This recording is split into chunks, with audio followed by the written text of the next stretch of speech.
فين عشاق المقلوبة؟ تعالوا اقول لكم على احسن واحلى طريقة والطعم تحفة.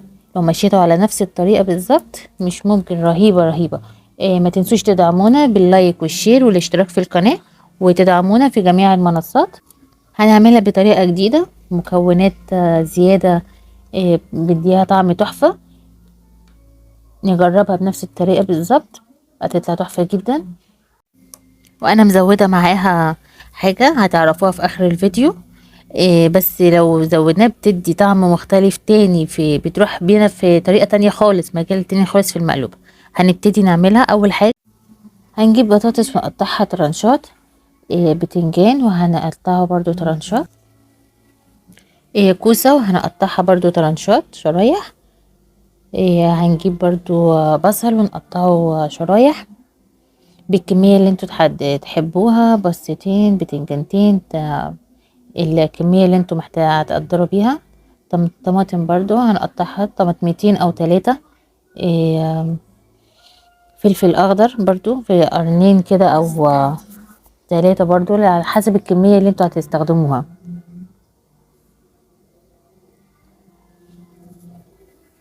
كده احنا قطعنا خلاص كل المكونات اللي انا هستخدمها. في ناس بيستخدموا البتنجان بس، بيعملوها ببتنجان بس انا حبيت ان انا بيديها طعم احلى لما ازود لها طماطم والبصل والكوسه. هنجيب طاسه ونكون محميين الزيت.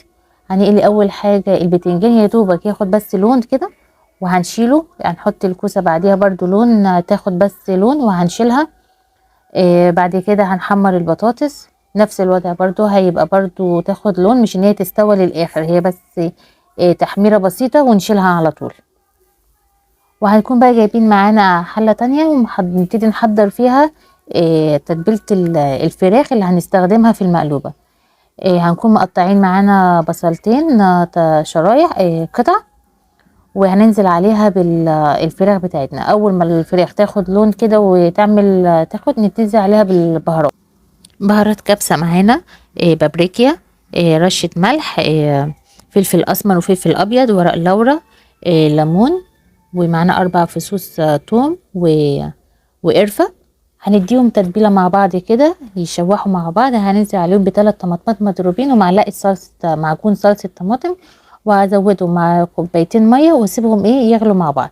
هجيب بقى ابتدي انا ارص المقلوبة بتاعتي. اول حاجة هحطها البصل وبعد كده الطماطم عشان ما يلزقش مني الخضار اللي هحطه، ما يلزقش من تحت، بكون حاطة طبقة حماية من تحت. بعد كده ارص البتنجان بتاعي وارص الكوسة والبطاطس بتاعتي، ارصهم بالشكل اللي تحبيه يعني. في بيحطوا الفراخ الاول من تحت وبعد كده يرصوا الخضار عليها من فوق، بس انا بفضل الخضار الاول من تحت وبعد كده الفراخ هي اللي تنزل، تبقى هي الطبقه اللي في النص. هروح جايه نازله عليها الفراخ بالتتبيله كامله. وهكون نقع الرز، عندي رز البسمتي هكون نقعاه قبلها بساعتين في الميه.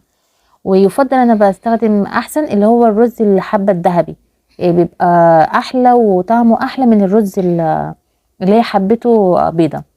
احط مقدار الميه بتاعته واسيبه بقى على النار. اول ما يختم كده ويتشرب الميه بتاعته اوطي عليه واسيبه على حوالي ساعه الا ربع كده وخلاص. دي اللي بيدي طعم مختلف جدا للمقلوبه.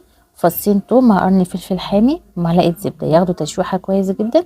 انزل عليهم بنص مع ربع معلقه كزبره ناشفه مع بعض، وبعد كده انزل بالصلصه عليهم وشويه كمون وفلفل اسمر وملح وشطه، واسيبهم مع بعض يتسبكوا كويس جدا وعلى نار هاديه. يتسبكوا بجد بيخلي طعم للمقلوبه او للكبسه تحفه مختلفه جدا. جربوها هتلاقوه ليها طعم تاني خالص. كده هي خلاص استوت تماما وبقت تحفه بجد جميله جدا. هي كده اخدت ساعه الا ربع، ساعه الا ربع على نار هاديه بعد ما اتشربت الميه. بجد تحفه تحفه تحفه يعني. جربوها وامشوا على نفس الطريقه بالظبط. وهي زياده عليها بالخضار اللي زودته عليها مديها طعم مختلف شويه. هي في ناس يعني طريقتها الاصليه بتتعمل ببتنجان بس انا مزوده معاها الخضار اللي هو البطاطس والطماطم والفلفل والكوسه، مديها طعم جميل جدا وطراوه وحلوة جدا. جربوها وقولوا لي ايه رأيكم في الكومنتات، وما تنسوش تدعمونا بالاشتراك في القناة واللايك والشير عشان توصل لكم فيديوهاتنا الجديدة. وكل سنة وانتم طيبين، ونشوفكم ان شاء الله في فيديو جديد. السلام عليكم ورحمة الله وبركاته.